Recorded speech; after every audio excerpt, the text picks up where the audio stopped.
ابا ابھی ہسپتال میں تھے، آج سبین پھپھو اور فاطمہ ان کے پاس تھیں، سو وہ اور جہان گھر پہ تھے۔ وہ شام کا وقت تھا مگر روشنی باقی تھی۔ حیا چھت پہ منڈیر کے ساتھ لگے جھولے پہ بیٹھی ابا کے گملوں کو دیکھ رہی تھی۔ آج ان پہ سائے نہیں گر رہے تھے مگر وہ پھر بھی مرجھائے ہوئے لگ رہے تھے۔ ان کا اس گھر میں خیال رکھنے والا جو تھا وہ اب خیال رکھنے کے پوزیشن میں نہیں رہا تھا۔ اس نے بہت سے آنسو اپنے اندر اتارے۔ ابا کے پودے اکیلے ہو گئے تھے۔ کیسی ہو؟ جہان ہولس اس کے ساتھ آ کر بیٹھا۔ تمہارے سامنے ہوں۔ تم نے کھانا کھا لیا؟ ہاں نوربانو میرا کھانا لے آئی تھی اور تم نے؟ موڈ نہیں ہے۔ وہ ابھی تک گملوں کو دیکھ رہی تھی۔ وہ اسے سرزنش کرنے ہی لگا مگر رک گیا۔ منڈیر کے سوراخ سے اسے جیسے کچھ نظر آیا تھا۔ سنو، یہ آدمی کون ہے؟ کون؟ حیا نے ذرا چونک کر گردن پھیری۔ منڈیر کے سوراخ سے نیچے تایا کے لان کا منظر واضح تھا۔ وہ اپنے ڈرائیو پہ کھڑے ایک صاحب کے ساتھ باتیں کر رہے تھے جو سیاہ سوٹ میں ملبوس بریف کیس ہاتھ میں لیے ہوئے تھے۔ وہ انہیں نہیں پہچانتی تھی۔ پتہ نہیں، اس نے لاتعلق سے شانے اچکائے۔ میرا خیال ہے وکیل ہے۔ تمہیں کیسے پتا؟ اس کے سوٹ کا رنگ تو سمپل بلیک ہے، لائٹرز والا تو نہیں، مگر ٹائی دیکھو، جیٹ بلیک ہے، وکیل کی مخصوص ٹائی۔ وہ آنکھوں کی پتلیاں سکیڑے ان کو دیکھتے ہوئے کہہ رہا تھا، اور میرا خیال ہے وہ ابھی ادھر آنے کا ارادہ رکھتے ہیں۔ حیا نے ذرا حیرت سے اسے دیکھا۔ وہ اپنے ڈرائیو وے پہ کھڑے ہیں، تمہیں کیسے پتا کہ ان کا کیا ارادہ ہے؟ غور سے دیکھو، فرقان ماموں کے جوتوں کا رخ کس طرف ہے؟ حیا نے گردن ذرا اونچی کر کے دیکھا۔ تایا ابا کے جوتوں کا رخ نامناسب سے انداز میں ان کے گھر کے درمیان دروازے کی طرف تھا۔ انسان جدھر جانے کا ارادہ رکھتا ہے اس کے پاؤں خود بخود ادھر ہی مڑ جاتے ہیں، چاہے وہ ساکن کھڑا ہو یا بیٹھا ہی کیوں نہ ہو۔ اگر دوران گفتگو تمہارے مخاطب کے جوتے تمہاری مخالف سمت میں ہوں تو اس کا مطلب ہوتا ہے کہ وہ بور ہو رہا ہے تم سے۔ حیا نے بے اختیار جہان کے جوتوں کو دیکھا۔ اس کے سیاہ تسمے والے بوٹ سیڑھیوں کے دروازے کی سمت تھے۔ اس فائل میں کیا ہو سکتا ہے؟ اب وہ ذرا الجھتے ہوئے کہہ رہا تھا۔ حیا نے گردن پھر سے منڈیر کی جانب موڑی۔ نیچے وکیل صاحب اپنا بریف کیس سے ایک فائل نکال کر تایا ابا کو دکھا رہے تھے۔ سلیمان ماموں کمپنی کے ایم ڈی ہیں نا؟ ہاں، اور باقی شیئر ہولڈرز ہیں۔ اس کا مطلب ہے کہ ماموں کی بیماری کے باعث کچھ کام رک گئے ہوں گے، سو باقی شیئر ہولڈرز ان سے کچھ دستخط کروانا چاہتے ہوں گے۔ ماموں کا پاور آف اٹارنی کس کے پاس ہے؟ میرے پاس، وہ بے اختیار بولی۔ جہان ذرا سا چونکا۔ اصل میں بہت پہلے ابا نے مجھے اپنا اٹارنی انفیکٹ بنایا تھا، اور وہ صرف اس صورت میں جب وہ خدا نخواستہ کام کرنے کے اہل نہ رہیں۔ یعنی کہ میں اس وقت اصغر اینڈ سنز کی ایم ڈی سے مخاطب ہوں۔ وہ مسکرایا۔ ارے نہیں، میں تو بس اٹارنی انفیکٹ ہوں۔ ابا ٹھیک ہو جائیں گے تو خود سنبھال لیں گے سب کچھ، اور جب تک وہ ٹھیک نہیں ہوتے تب تک تایا فرقان سنبھال لیں گے۔ اس نے کہنے کے ساتھ نیچے دیکھا۔ تایا فرقان اب سمجھتے ہوئے اسبات میں سر ہلاتے فائل کے صفحے پلٹ رہے تھے۔ اس کے لیے انہیں سلیمان ماموں کا پاور آف اٹارنی چاہیے ہوگا، اور شاید وہ انہی سے اسی پہ دستخط کروانا چاہتے ہوں گے۔ جہان ہو سکتا ہے یہ ان کا کوئی دوست ہو اور تمہارے سارے اندازے غلط ہوں، اور اگر میرے اندازے درست ہوئے تب تم انہیں پاور آف اٹارنی لینے دو گی؟ ہاں، کیوں نہیں؟ تایا فرقان ابا کے بھائی ہیں آخر۔ جہان نے جیسے افسوس سے اسے دیکھا۔ مادام، ایک بات کہوں، جب باپ کسی قابل نہیں رہتا تو اولاد کے لیے زندگی بدل جاتی ہے۔ یہ جو آج تمہارے ساتھ ہے نا، ایک دفعہ کاروبار تمہارے ہاتھ سے گیا تو تمہیں کنارے سے لگا دیں گے۔ ہر کسی پہ شک مت کیا کرو جہان۔ وہ بیزار ہوئی۔ یہ فرقان ماموں ہی ہیں نا جن کی ہم بات کر رہے ہیں؟ آنکھیں کھولو اپنی، تم انہیں اپنے باپ کی کرسی نہیں دے سکتی حیا، اور دیکھو وہ ادھر ہی آ رہے ہیں۔ وہ اختیار چونکی۔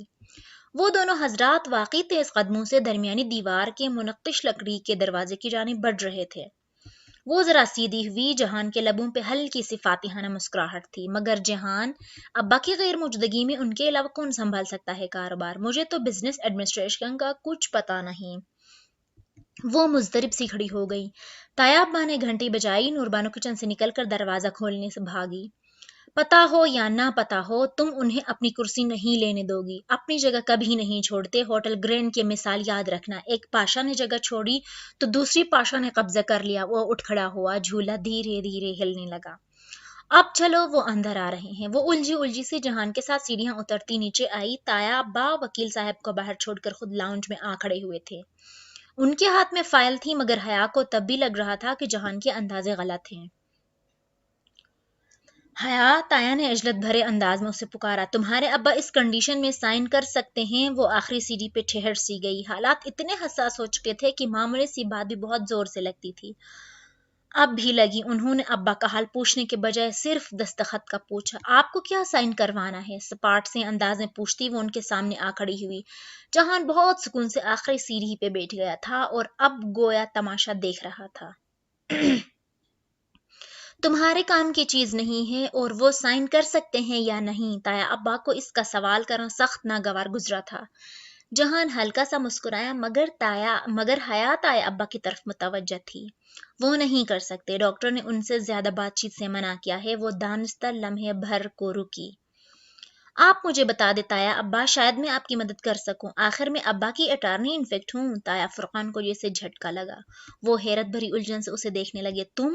سلیمان نے تمہیں کب اٹارنی انفیکٹ بنایا؟ بہت پہلے ابا نے اپنا ڈیوریبل پاور آف اٹارنی مجھے دیا تھا اور اس کے مطابق میں ابا کی جگہ کام کر سکتی ہوں۔ پر اعتماد وہ ہمیشہ سے تھی اور اب بھی تایا فرقان کی باروب شخصیت کے سامنے کھڑی بہت اطمینان سے انہیں بتا رہی تھی۔ خلاف توقع وہ ایک دم غصے میں آ گئے۔ دماغ خراب ہے سلیمان کا، وہ اس طرح کیسے کر سکتے ہیں؟ اب تو وہ کر چکے ہیں، آخر میں ان کی بیٹی ہوں، انہیں مجھ پہ بھروسہ ہے۔ کیا مذاق ہے یہ؟ وہ جیسے جھنجھلائے تھے۔ اب سارا کام کیسے چلے گا؟ کیا میں ذرا سی بات کے لیے تمہارے پاس ادھر آتا رہا ہوں؟ اوہ نہیں تایا ابا، میں آپ سب کو اپنی وجہ سے زحمت نہیں دوں گی، کس کو ادھر نہیں آنا پڑے گا، میں کل سے خود ہی آفس آ جاؤں گی۔ انٹرسٹنگ۔ آخری زینے پہ مطمئن سے بیٹھے تماشائی نے دلچسپی سے انہیں دیکھا جو آمنے سامنے کھڑے تھے۔ وہ جو سے دونوں کو تقریباً لڑوا کر بہت لطف اندوز ہو رہا تھا۔ تم آفس آؤ گی؟ تمہیں کیا پتا بزنس ایڈمنسٹریشن کا؟ دبے دبے غصے سے انہوں نے ہاتھ سے گویا ناک سے مکھی اڑائی۔ کیا فرق پڑتا ہے تایا ابا؟ داور بھائی جب پولیٹیکل سائنس میں سمپل ایم اے کر کے آج بورڈ آف ڈائریکٹرز میں شامل ہو سکتے ہیں تو پھر چند دن کے لیے ابا کی کرسی میں بھی سنبھال سکتی ہوں۔ وہ لب بھینچ کر بے مشکل ضبط کر کے رہ گئے۔ ہمارے خاندان کی بچی اب آفس آئے گی، لوگ کیا کہیں گے آخر؟ وہ ذرا اسے دھیمے پڑھے۔ جب وہ اپنے تایا چچا اور تایازاد بھائی کے ہمراہ آفس جائے گی تو لوگ کچھ نہیں کہیں گے۔ وہ پہلی دفعہ ذرا سی مسکرائی۔ عجیب رواج چل نکلے ہیں۔ تایا ابا ماتھے پہ بل لیے پلٹ گئے اور لمبے لمبے ڈھک بڑھتے باہر نکل گئے۔ اپنے پیچھے دروازہ انہوں نے زوردار آواز میں بند کیا تھا۔ کیا بات ہے؟ وہ مسکرا کر شائستہ انداز سے کہتا سیڑھی سے اٹھا، بس تالی نہیں بجائی۔ وہ ویسا ہی تھا۔ تایا ابا نے مجھ سے کبھی ایسی بات نہیں کی۔ وہ ابھی تک ملال سے دروازے کو دیکھ رہی تھی جہاں سے وہ گئے تھے۔ آہستہ آہستہ وہ اس سے بھی زیادہ تحقیر سے بات کرنے لگیں گے، بس دیکھتی جاؤ۔ مگر وہ ٹھیک کہہ رہے تھے، میں کیسے ابا کی سیٹ پہ بیٹھ سکتی ہوں؟ مجھے واقعی ان کے کاروبار کا کچھ پتا نہیں۔ اب پہلی دفعہ اسے فکر ستانے لگی، تایا کے سامنے جو بڑے بڑے دعوے کیے تھے ان کو ثابت کرنے کے لیے وہ کیا کرے گی؟ ایک دم سے بہت سا بوجھ اس کے کندھوں پہ آ گرا تھا۔ حیا، جب تم نے اس رات مجھے وہ ساری باتیں بتائی تھیں تو میں نے تمہارے بارے میں دو آرا قائم کی تھی۔ پہلی یہ کہ جو لڑکی کسی کی مدد لیے بغیر اتنا کچھ خود ہی تنہا سہتی ہے وہ بہت مضبوط لڑکی ہوتی ہے۔ شاید چند ماہ قبل تم اتنی مضبوط نہ ہو مگر اب ہو گئی ہو۔ وہ نرمی سے کہتا اس کے سامنے آ کھڑا ہوا۔ وہ ابھی تک دروازے کو دیکھ رہی تھی۔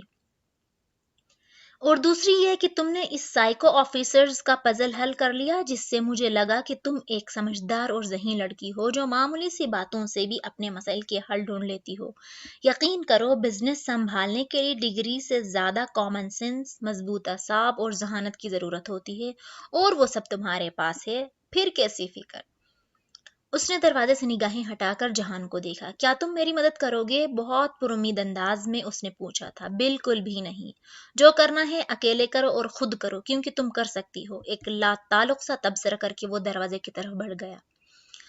اس نے تل ملا کر جاتے دیکھا، آخر اس نے مدد مانگی ہی کیوں اس آدمی سے؟ سوچا بھی کیسے کہ وہ اس کی مدد کرے گا؟ وہ تو جہان تھا، وہ تو ہمیشہ سے اسے تنہا چھوڑ کر چلے جانے کا عادی تھا۔ اب وہ کیا کرے گی؟ سر ہاتھوں میں تھامے وہ صوفے پر گر سی گئی۔ اس کی انا کا سوال تھا۔ تایا کے سامنے اتنے دعوے کر کے وہ پیچھے نہیں ہٹ سکتی تھی۔ پیچھے ہٹنے کا راستہ اب بند تھا، اسے کل سے واقعی آفس جانا پڑے گا، وہ جانتی تھی۔ چند دن کی ہی تو بات ہے، اس نے خود کو تسلی دی۔